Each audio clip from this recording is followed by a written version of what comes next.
ઘણી વખત શું થાય કે લવ મેરેજ કરેલા, તમારે મેરેજ રજીસ્ટ્રેશન ને બધું કમ્પ્લીટ કર્યું, પ્રેમ સંબંધના હિસાબે તમે મેરેજ કરી નાખેલા હોય ને રજીસ્ટ્રેશન ને બધું કમ્પ્લીટ કરી લીધું હોય, સર્ટિફિકેટ પણ તમારી પાસે આવી ગયું હોય છે, છતાં પણ ઘણા વાલી જે હોય એટલે જે માતા પિતા હોય છોકરીના એ વગદાર હોય છે, બરાબર, માથાભારે હોય છે, પોલીસને ગેરમાર્ગે દોરી ને ખોટી ખોટી ફરિયાદો દાખલ કરી દેતા હોય છે, ખોટી રીતે પોલીસને દબાણ ઊભું કરતા હોય છે. તો પોલીસ તો હવે શું છે, ચિઠ્ઠીના ચાકર છે, બરાબર, એમને કાયદાના અનુસંધાને કાર્યવાહી કરવી પડતી હોય છે. તો ઘણી વખત પોલીસ વાળા પર્સનલ ઇન્ટરેસ્ટ લઈને આ બધી મેટર સંભાળતા હોય છે. ઘણા કેસીસમાં અમે જોયું છે કે આવી રીતે પર્સનલ ઇન્ટરેસ્ટ લઈને સંભાળતા હોય છે.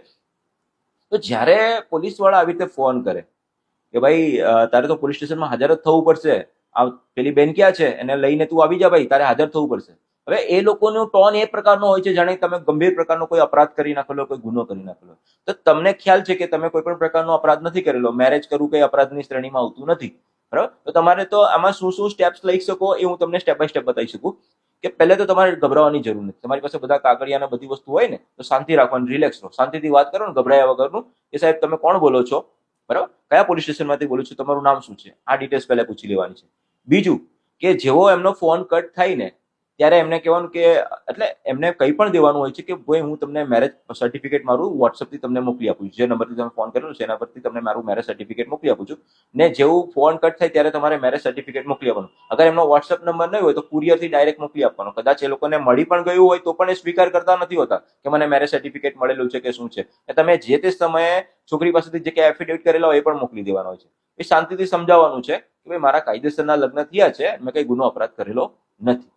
છતાં પણ વધારે આગળ વાત કરે કે ના ના તારે તો સ્ટેટમેન્ટ આપવા માટે તો આવવું જ પડશે અહીંયા. તો તમે જ્યારે આ મેરેજ સર્ટિફિકેટ એફિડેવિટ ને બધી વસ્તુ મોકલાવી દો છો ત્યાર પછી એમને શાંતિથી વાત કરવાનું કે ભાઈ કઈ વાંધો નહીં, તમે મને સ્ટેટમેન્ટ આપવા માટે બોલાવો છો ને, હું ફલાણી જગ્યાએ રહું છું, તમે મને પહેલા એક નોટિસ ઇસ્યુ કરી દો, બરાબર, નોટિસ ઇસ્યુ કરો, એના અનુસંધાને હું ત્યાં આવીશ, યા તો પછી તમે મારા ઘરે મારી પરવાનગી લઈને સ્ટેટમેન્ટ લખી શકો છો.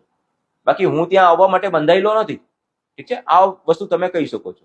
છતાં તમને એવું લાગે કે કોઈ ખોટી ખોટી અરજીઓ કરીને ખોટી બધી વસ્તુમાં તમને આક્ષેપો કરીને બધી વસ્તુમાં ફસાવવાની કોશિશ કરી રહ્યા છે તો તમે એમના વિરુદ્ધમાં કાર્યવાહી પણ કરી શકો છો કે ફલાણા પોલીસ સ્ટેશનમાંથી મને ફોન આવેલો હતો, મને ખોટી રીતે દબાણ કરવામાં આવેલું છે. તો કોર્ટમાં પણ તમે આ વસ્તુ નાખીને અરજી કરીને તમે આગળ વધી શકો છો, ઠીક છે. એટલે તમારે સ્ટેપ બાય સ્ટેપ પ્રોસેસને ફોલો કરવાની હોય છે. બહુ ગભરાઈ નથી જવાનું. ઘણા લોકોને ફોન આવે તો ઊંચા નીચા થઈ જતા, પોલીસનો ફોન આવ્યો, પોલીસનો ફોન આવ્યો, વકીલોને હેરાન કરી નાખે છે. બધું કામકાજ કમ્પ્લીટ કરી દીધા પછી પણ હેરાન કરતા હોય છે પોતાની અણસમજના કારણે કે ભાઈ શું થશે શું થશે. આમાં પેનિક કરવાની જરૂર નથી હોતી. તમે બધા કામ કમ્પ્લીટ રીતે કરેલા છે તો રિલેક્સથી વાત કરવાની જરૂર છે, તમારા અધિકારોને જાણવાની જરૂર છે.